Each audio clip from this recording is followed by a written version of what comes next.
Heart disease has been trading places back and forth with cancer as the leading cause of death for the past decade, and there's no real trend of it going down. So it makes sense that healthcare workers come into contact with patients that have heart disease for many different reasons on a pretty regular basis. According to the American Heart Association, cardiovascular disease is the leading cause of death globally.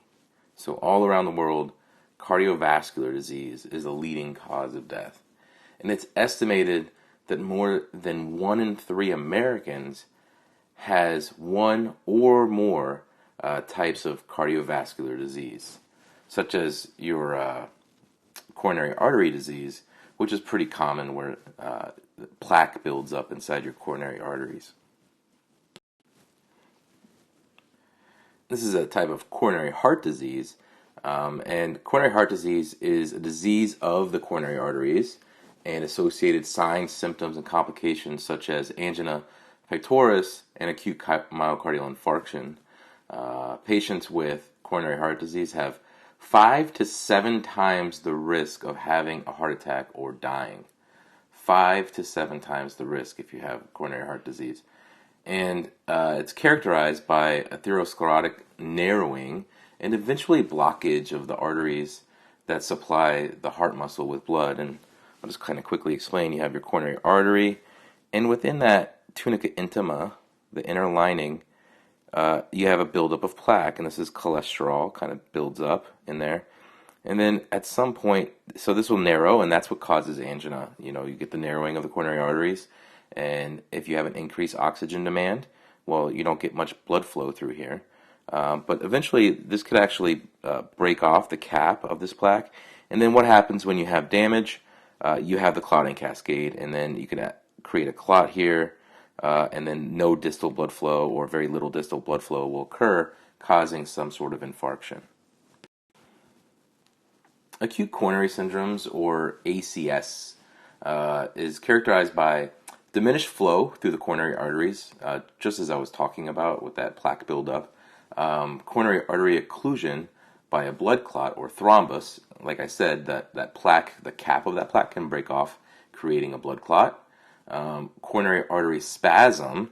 This is often called Prince-Meadows angina, and it's a non-occlusive spasm, but it can cause symptoms very similar to an acute myocardial infarction, because in fact, when that coronary artery spasm's closed, you won't get any blood flow distally. And one of the things that can cause this is your amphetamine or cocaine use. And then reduction of overall blood flow from any cause is considered an acute coronary syndrome. If blood vessels become blocked, then tissues are deprived of oxygen and nutrients. This is known as ischemia. So ischemia is like saying that the tissues and cells are hungry for oxygen. And then you have infarction when the ischemic process is not interrupted. You'll actually have tissue death, and that's irreversible. So ischemia is reversible, but infarction is not. And infarction is actually where you start to have necrosis of the tissues. In the etiology, the usual cause of an ACS is the rupture of an atherosclerotic plaque, like I had mentioned before. The ruptured plaque causes the clotting cascade, and then eventually you'll have decreased or no blood flow distally, causing all of that distal tissue to become anoxic, ischemic, and infarcted. Atherosclerosis affects the inner lining of blood vessels, that inner lining, that tunica intima, right? It leads to a narrowing of blood flow reduction through those vessels, and this is becoming redundant. We're mentioning this over and over again, but it's an important concept. So here's the atherosclerotic process. First, you have small amounts of fatty material that are deposited along the artery's interior wall. All right, so if I were to draw, let's make this an artery, your coronary artery, and then let's just make these, our fatty deposits that start to accumulate here in that inner lining. Fat gradually enlarges and becomes a mass of fatty tissue known as atheroma. So this will get larger and larger and larger, okay, until an atheroma is actually developed or formed, and that atheroma eventually calcifies and hardens into a lesion. Okay, so this will actually calcify and become a lesion on the inside of that coronary artery, and then the lesion infiltrates the arterial wall and diminishes its elasticity while decreasing the amount of blood flow through the lumen. So it infiltrates the arterial wall, diminishes its elasticity, and you will actually have decreased blood flow, of course, through this lumen. It's called stenosis, or narrowing of that lumen. This area is an ideal site for the formation of a thrombus, which can obstruct the artery altogether. Again, I mentioned this before, but you can have a blood clot develop here, causing little to no blood flow this way, so everything distally will become ischemic and then eventually infarcted. And this calcium may precipitate into the arterial walls, causing atherosclerosis, reducing that arterial elasticity. Again, so we know that the arteries are made up of several layers in this wall. It really requires elastin, or elasticity, to stretch so you can have dilation and constriction. But when the calcium gets in there, it can actually cause a hardening of that wall, and you'll lose elasticity. So key points to remember: atherosclerosis will lead to narrowing and blood flow reduction, and the area provides a locus for the formation of a fixed thrombus. So that location where the atherosclerosis begins can clot very easily, and then it might cause arteriosclerosis, causing a complete hardening of that artery. So we're going to talk about the risk factors for coronary heart disease. More than 90% of coronary heart disease events occur in people who have at least one risk factor. You could have a non-modifiable risk factor, such as your genetics, your family history, and stuff like that, or modifiable risk factor, such as obesity, cigarette smoking, alcohol use. Risk factors for coronary heart disease include hypertension, cigarette smoking, diabetes, high serum cholesterol levels, lack of exercise, obesity, family history. Being male, men are more apt to having heart disease, and certain racial genetics as well will come into play, and those are, again, non-modifiable. So people can actually address some risk factors, and that makes them modifiable, right? If it's something that you can address and alter, it's modifiable. So diabetes, while you may have diabetes and might not be able to change that, you can certainly take care of your diabetes and your overall health and your diet, and you can lower your risk factor for coronary heart disease, cerebral vascular disease, peripheral vascular disease, and heart disease by improving your overall health, which really includes your diet and exercise level. And then excessive alcohol consumption can certainly increase your blood pressure and your triglycerides, so you can lower those by reducing your alcohol consumption. And high blood pressure is a big risk factor for heart disease, stroke, and end-stage renal disease. And even though it might not, be able to be prevented or cured, it can be controlled with diet and medication. And a diet high in saturated fat, trans fat, and cholesterol shows people can lower their risk of atherosclerosis, heart disease, and cholesterol by lowering their intake of saturated fats, which would also reduce the risk of heart attack. Cholesterol can be controlled, with this diet as well.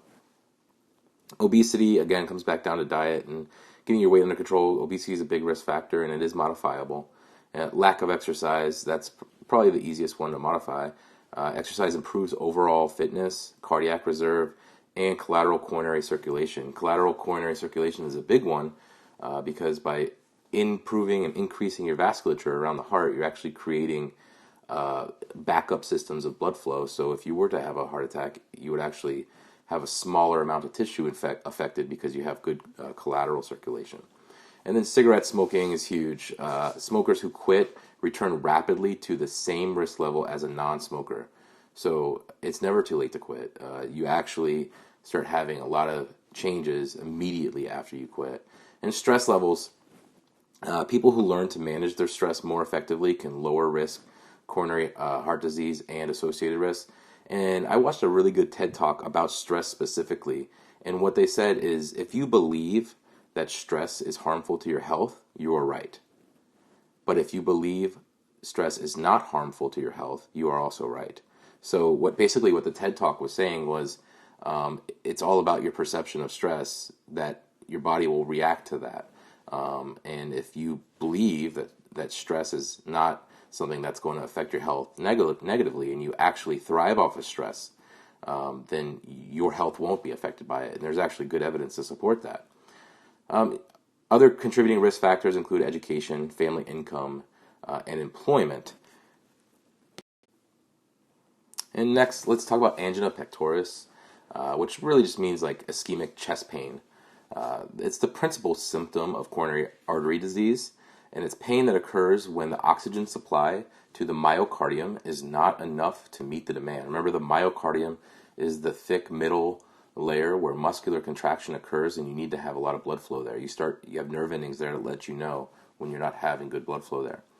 A switch to anaerobic metabolism will lead to a buildup of carbon dioxide and lactic acid within that tissue. And during exercise or other physiologic stress, the patient may not have enough blood flowing to their myocardium to satisfy the increased demand for oxygen. So that's not good. If your oxygen demand outweighs the ability to provide oxygen, then you're going to start having some really bad symptoms. If angina occurs at rest, the patient has a more severe case of coronary artery disease. And what they're saying is that, it's normal for somebody that has, arteriosclerosis or coronary artery disease to have some ischemic chest pain or angina when they go to try to play a sport or do physical activity. While I say it's normal, it's not physiologically normal. Of course, it's still a pathology. It's just not as severe as if somebody starts having angina while they're, sleeping or sitting down watching TV. That could be much more serious. You may have heard the different phrases, stable versus unstable angina, and it's kind of important to be able to distinguish between the two.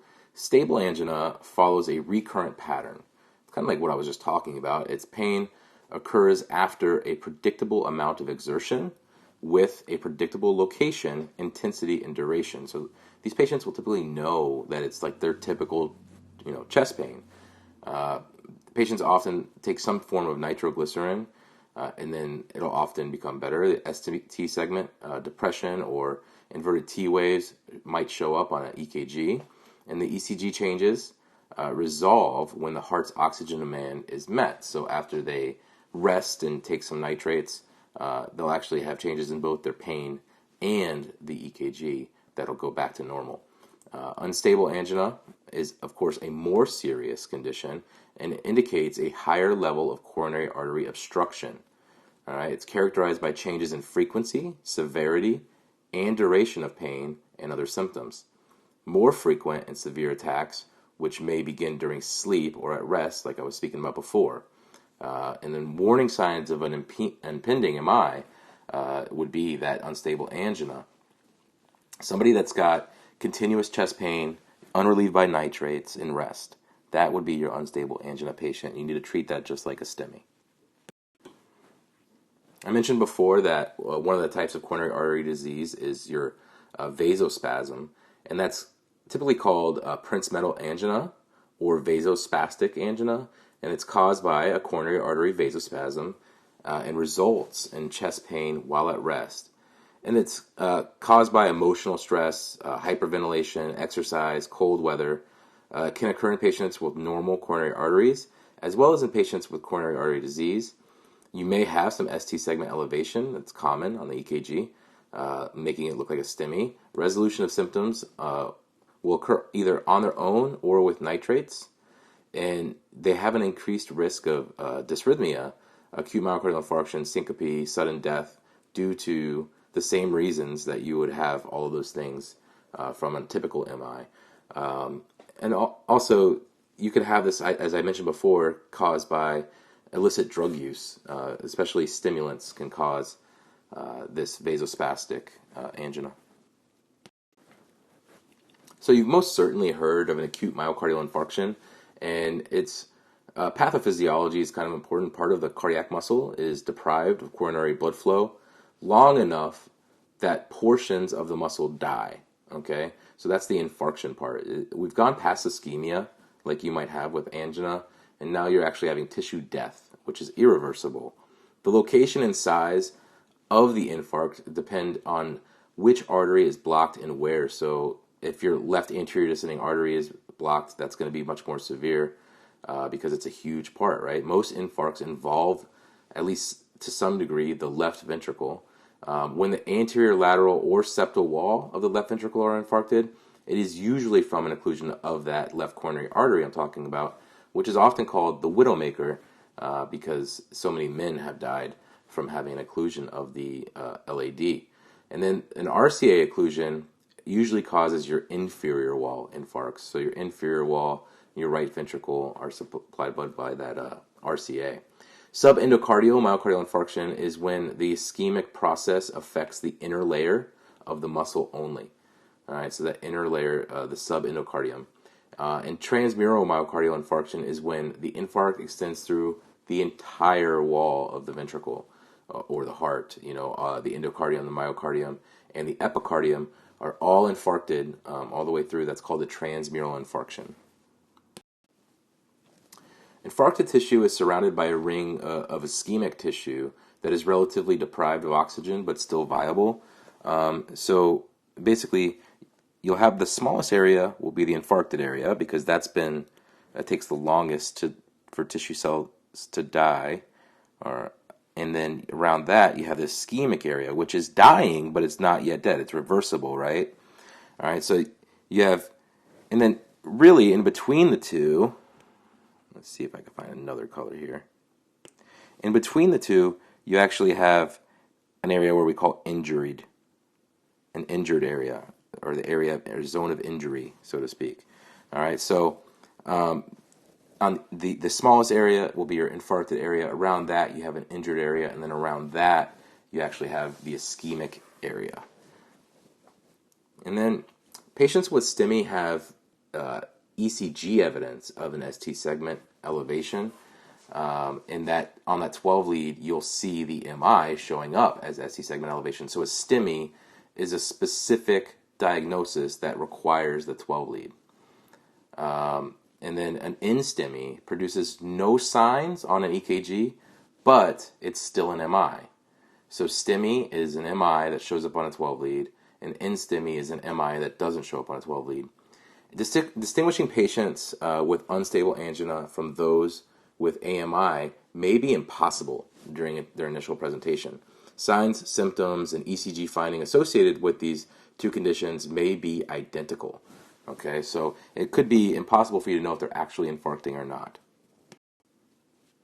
Of course, you're going to use your assessment to help you identify these patients, and you're going to identify whether STEMI is present, and if so, notify the medical facility. You want the receiving facility to actually get a copy of that 12 EKG if you can transmit it.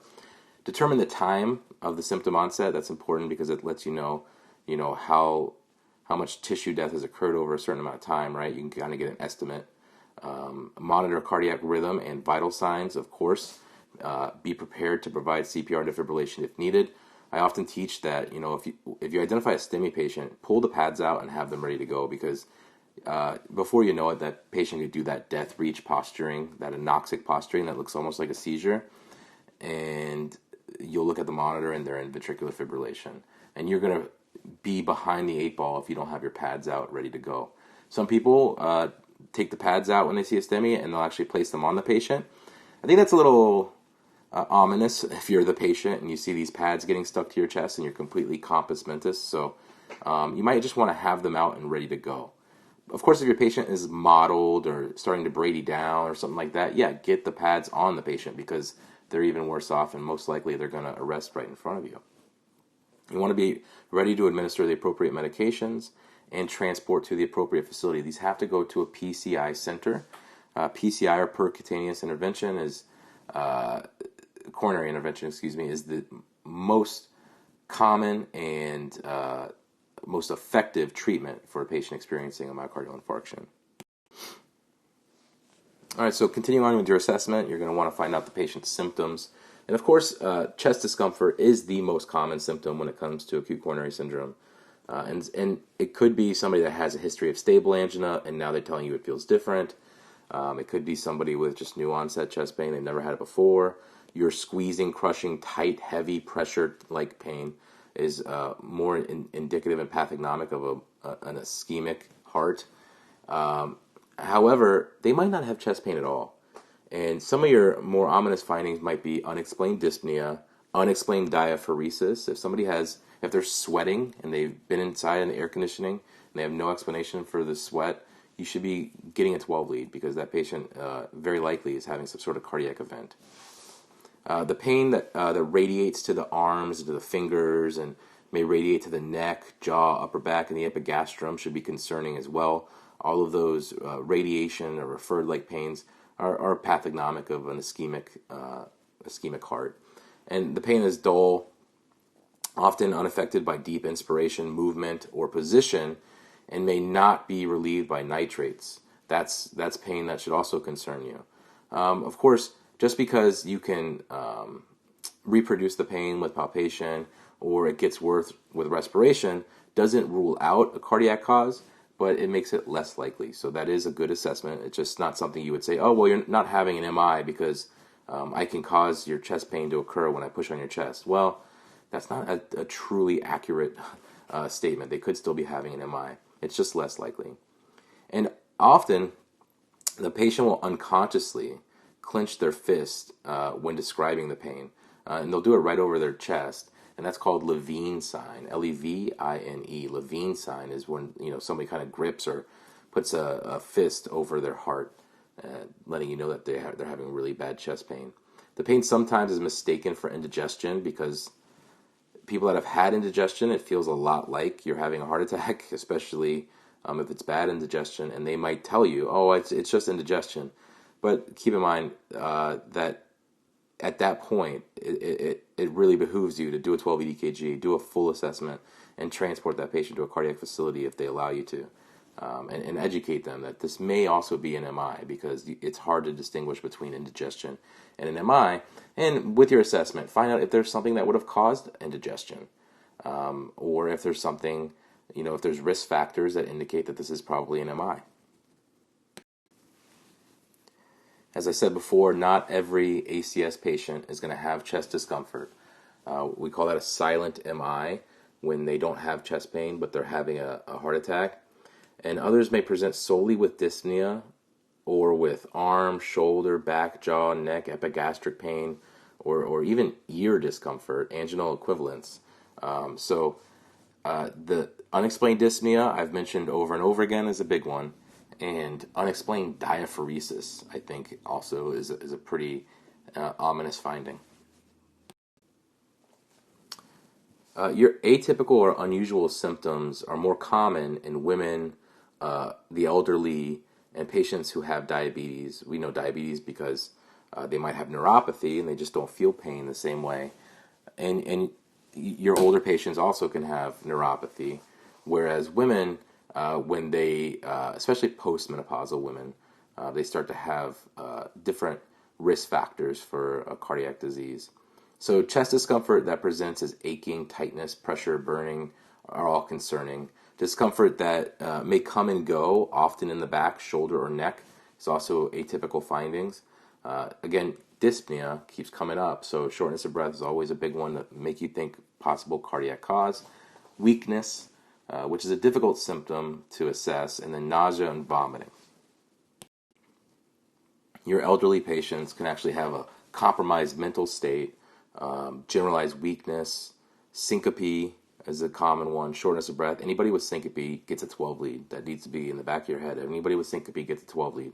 Anybody with dyspnea that's unexplained by wheezing, lung sounds, adventitious lung sounds, anything like that, gets a 12 lead. Patients with diabetes have generalized weakness, often as their presenting symptom, syncope, lightheadedness, diminished mental status, and that syncope should also make you think arrhythmia, okay? But whether it be a Brady dysrhythmia or a tachydysrhythmia, Often the syncope is caused by them going into a dysrhythmia secondary to the infarction. When obtaining a medical history, ask the usual sample and your OPQRST questions, but also determine if the patient has taken any pain medication and if it helped. If the patient took nitro and got no relief, establish why the pain was unrelieved.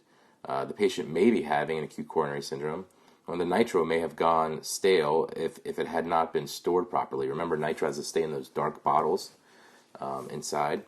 Ask the patient whether the last few doses of nitro have had the usual effects. So if they have nitro, that means they normally have angina, and has it been going away with the nitro?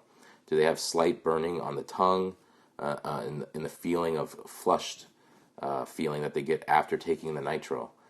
So if they haven't been having those, then the nitro might not be working. Use a pain rating scale when assessing for the severity of the patient's discomfort. We use that old 1 to 10, 10 being the worst pain you've ever felt. That's going to be important for your continuous assessment. As soon as a cardiac condition is established, start treatment, okay? Because these can get away from you. Other symptoms include diaphoresis. I've mentioned that. It's often profuse. Dyspnea comes up again as a warning sign of impending left ventricular failure.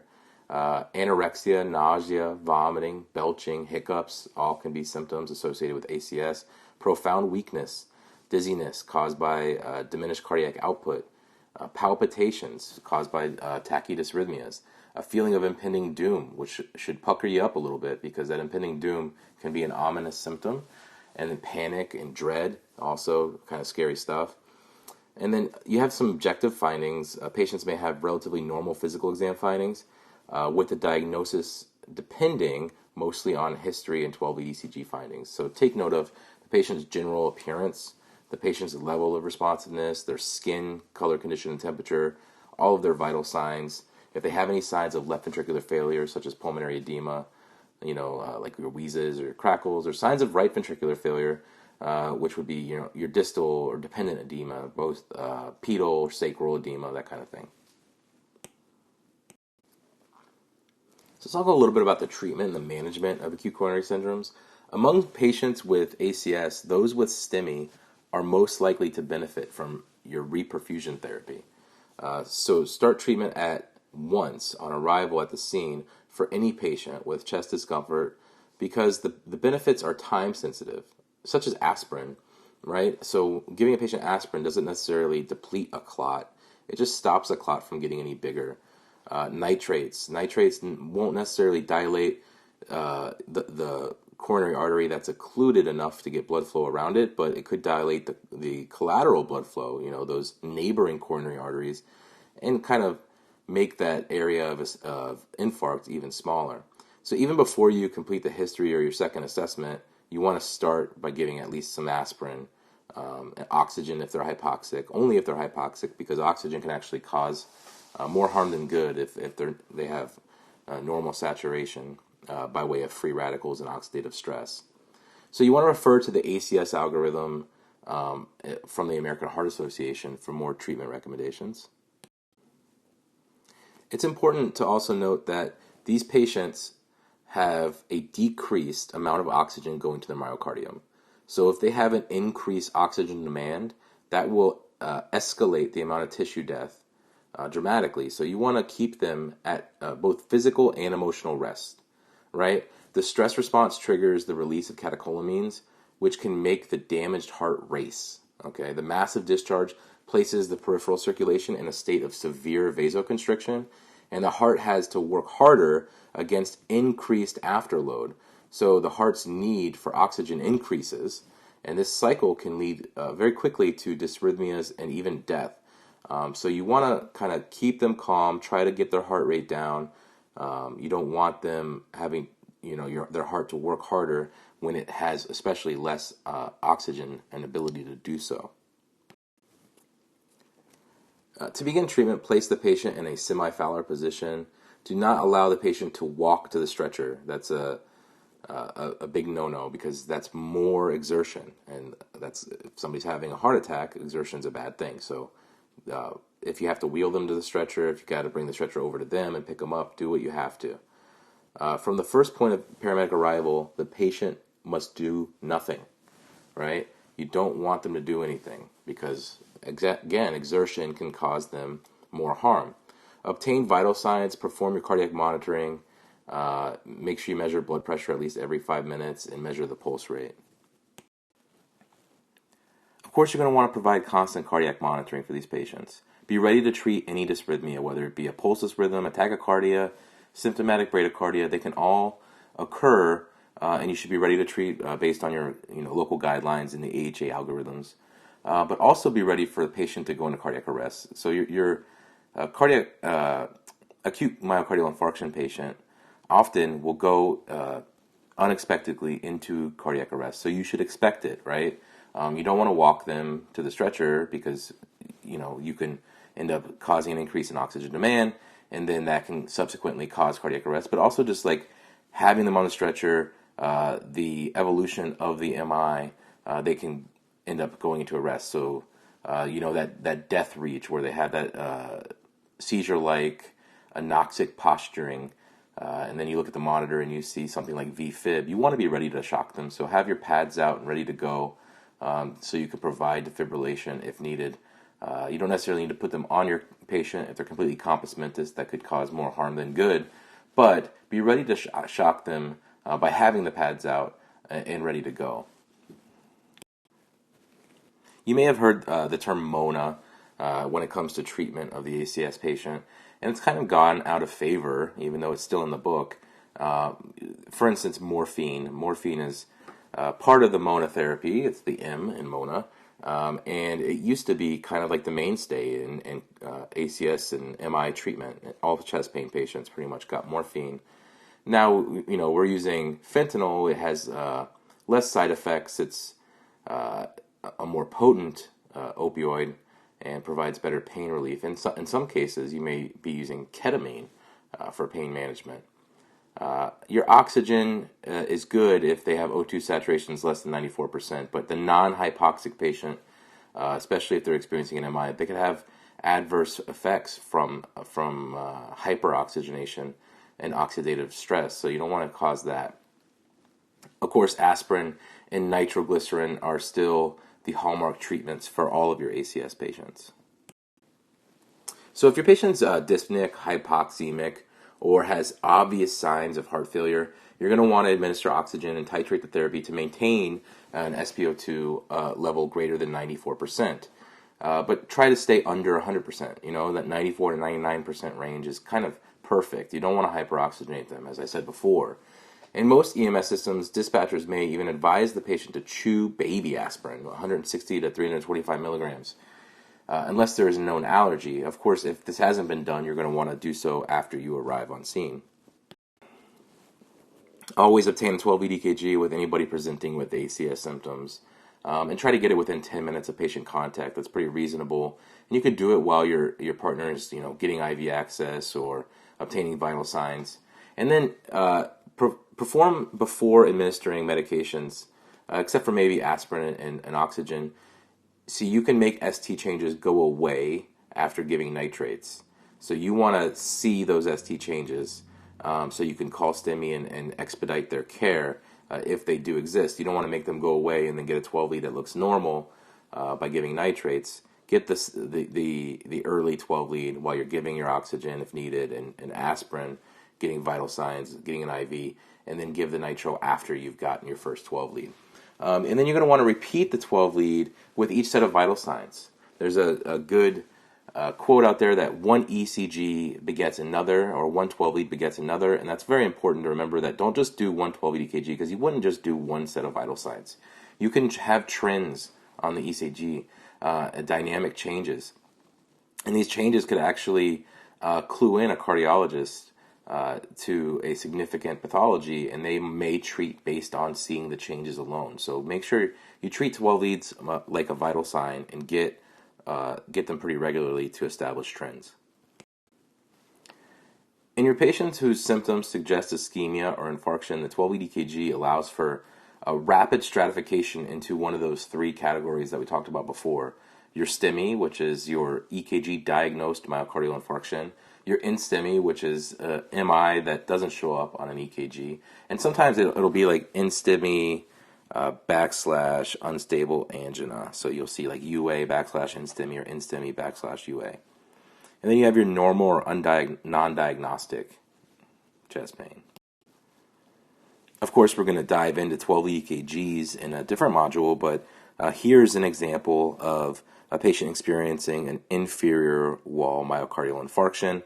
It shows up nice and clearly on a 12 EKG, and anybody that has learned how to interpret 12 EKGs would be able to identify this pattern right here with this ST elevation indicating an infarct.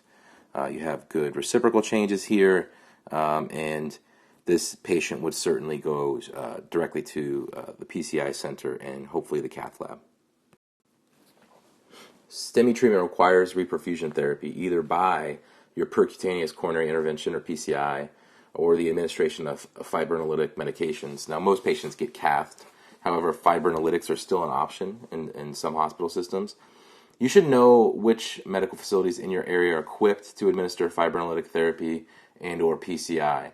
The American Heart Association recommends pre-hospital notification of the receiving medical facility if fibrinolysis is the likely reperfusion strategy, and or pre-hospital activation of the catheterization lab for all patients with recognized STEMI in the pre-hospital EKG, and transmit those EKGs if possible.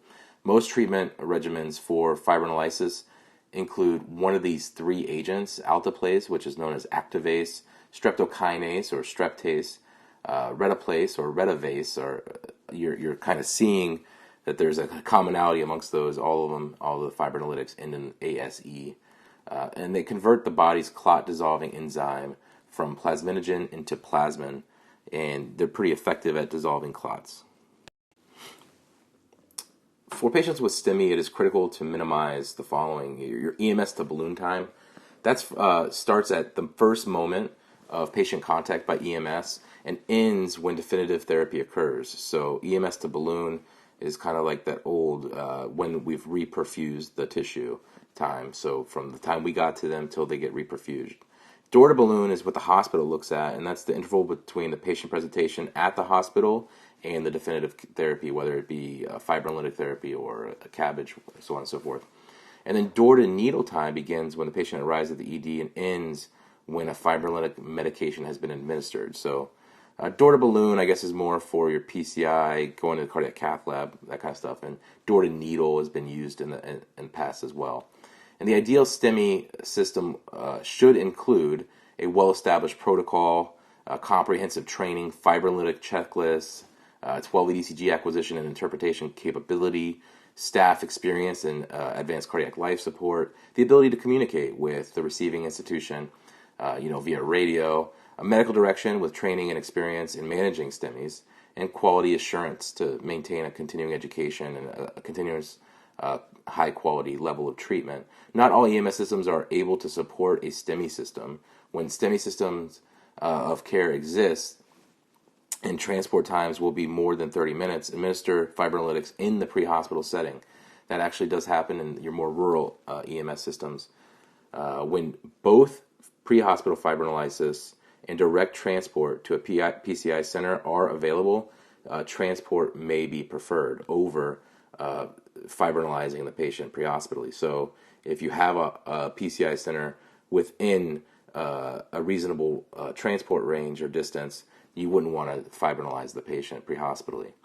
You're going to transport patients with STEMI to a facility capable of performing PCI, as I said before, and you do not want to administer fibrinolysis to patients with unstable angina or InSTEMI. It would only be for a very obvious recognized STEMI patient.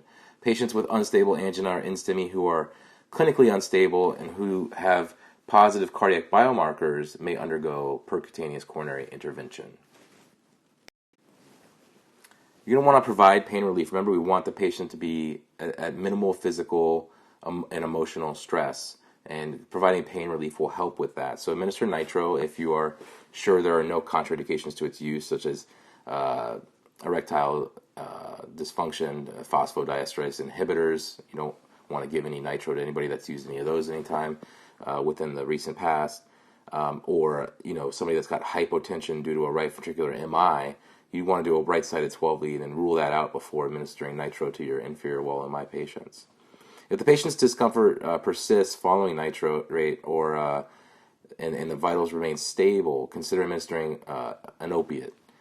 So in your book will tell you morphine sulfate. We know that local guidelines might include something like fentanyl. It's the preferred analgesic for patients with STEMI, according to your book, morphine is, and adverse effects in patients with unstable angina and STEMI.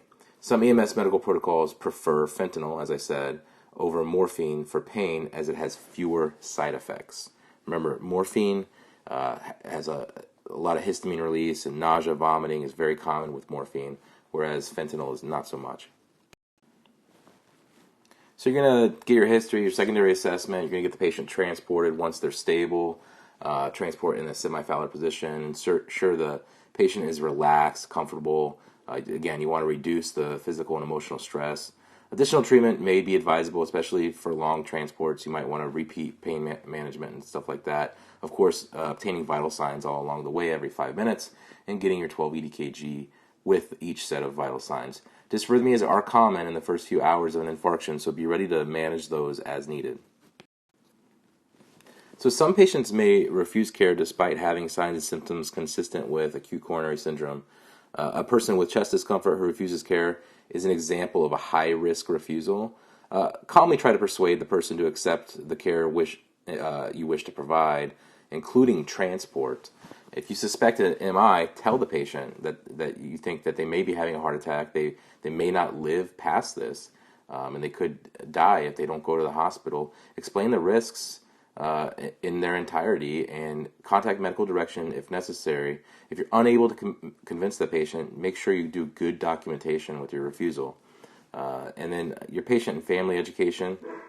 Teach your patients and their families how to recognize the signs and symptoms of a heart attack. Instruct them to call 911 within 5 minutes of symptom onset. Explain to them that not all heart attacks are accompanied with sudden chest pain and the loss of responsiveness. These symptoms may begin gradually, or they may come and go, and they should call 911 early. Advise patients who have had a previous heart attack that the signs and symptoms of a second or subsequent event may differ from those that they first had. So not all heart attacks are the same. And once again, that brings us to the end of this video on cardiovascular emergencies.